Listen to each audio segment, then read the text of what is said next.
The sum of three numbers in A P is 3 and their product is -35, find the numbers. Basically यहाँ पर भी 3 numbers की बात हो रही है, तो इसका मतलब हम उन नंबर्स को क्या ले सकते हैं, a minus d, then a plus d. ये तीनों नंबर्स हम ए पी में ले सकते हैं। तो हम ऐसा बोल सकते हैं ना कि यहाँ पर let the numbers in A P be a minus d, then a plus d. अब उसमें क्या बोल रखा था कि यहाँ पर इन तीनों नंबर्स का सम कितना दे रखा है, सम दे रखा है 3, और साथ में प्रोडक्ट कितना दे रखा है, प्रोडक्ट दे रखा है -35। इतना क्लियर है।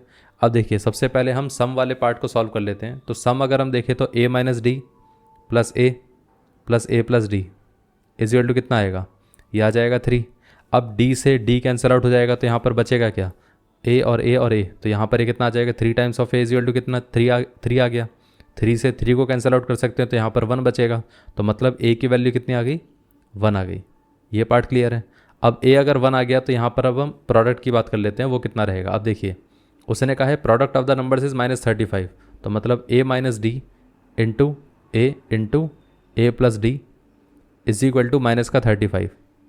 अब अगर हम a की वैल्यू के यहाँ पर रिप्लेस करें तो कितना आ जाएगा, 1 माइनस डी, और या into one plus d is equal to कितना आ गया, -35।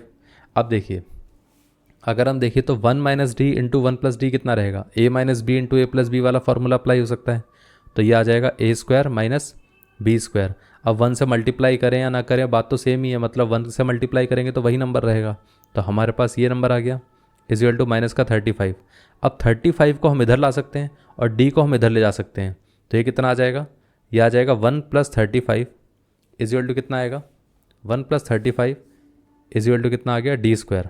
तो हम ऐसा बोल सकते हैं ना कि यहाँ पर d square is equal to कितना आ गया, 36। अब देखिए अगर d स्क्वायर 36 आ गया तो d कितना आएगा, d आ जाएगा ±6। अब यहाँ पर दो पॉसिबिलिटी क्रिएट होती हैं कि अगर हमारे पास d की वैल्यू जो है वो अगर प्लस का 6 रहेगा, if d is equal to +6 और if d is equal to -6, इसके बेसिस पे दो अलग अलग आंसर्स आएंगे। अगर हमारे पास d की वैल्यू +6 रहेगी तो क्या आंसर आएगा, तब हम ऐसा बोल सकते हैं ना कि नंबर्स क्या रहेंगे, a माइनस डी, और यहाँ पर ये कितना रहेगा, a plus D, a minus d into a minus D, a और a प्लस डी। तो ये आ जाएगा हमारे पास 1 - 6 देन 1 + 6। अब 1 - 6 कितना होगा, -5, और ये कितना आ जाएगा 1, और 1 + 6 कितना रहेगा 7। इतना क्लियर है। तो ये पूरा कॉम्बिनेशन आएगा। इसी तरीके से अगर हम देखें तो यहाँ पर d की वैल्यू अगर -6 रहेगी तो कितना आएगा, तो यहाँ से देखिए कितना आएगा, यह आ जाएगा a माइनस डी, a और a प्लस डी। अब a की वैल्यू कितनी है, a हमारे पास 1 है, -6 देन 1, देन यहाँ पर कितना आ गया 1 + -6। तो 1 - -6 कितना रहेगा, तो माइनस प्लस हो गया, तो 1 + 6 कितना हो गया, 7 आ गया, और फिर यहाँ पर ये 1 आ गया, फिर ये कितना आ जाएगा -5। तो ये तीनों नंबर्स का कॉम्बिनेशन या तो -5, 1 और 7 रहेगा, या तो फिर 7, 1 और -5 रहेगा। ये पार्ट क्लियर है। तो हम ऐसा बोल सकते हैं ना कि हेंस द